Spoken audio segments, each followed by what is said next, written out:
Officer, রাস্তার আশেপাশে যত কারো অবৈধ দোকানপাট আছে সব উচ্ছেদ করতে হবে। কোনো কথা শোনা যাবে না কারো, সরকারি নির্দেশ। Hurry up. বাবা, আপনি কতদিন ধরে এখানে থাকেন? আপনার দোকান আছে এখানে? হাওয়া খাওয়া এই দোকানে থাকি। দাদু, এগুলো তো সব পুলিশরা ভাঙে ফেলাইলো, আপনি কই থাকবেন? নিয়ে গেলে রাস্তা চলে যান, রাস্তা চলে থাকুন।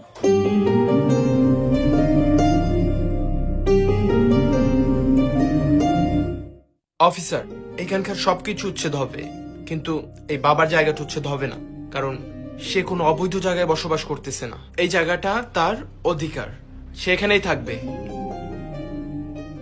এই খবর পৌঁছায় রাষ্ট্রের সর্বোচ্চ পর্যায়ে। প্রধানমন্ত্রী তারেক রহমান ফোন করেন নাইমুদ্দিনকে।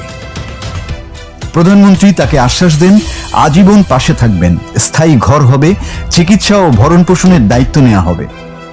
এটি শুধু ব্যক্তিগত সাহায্য নয়, আমরা বিএনপি পরিবার সংগঠনের মাধ্যমে নিশ্চিত করা হবে প্রবীণ নাইমুদ্দিনের জীবনযাত্রার মান।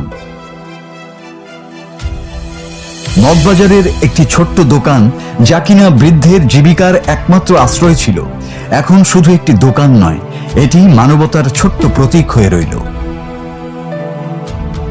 মাসুদ হাসান, বাংলা টিভি।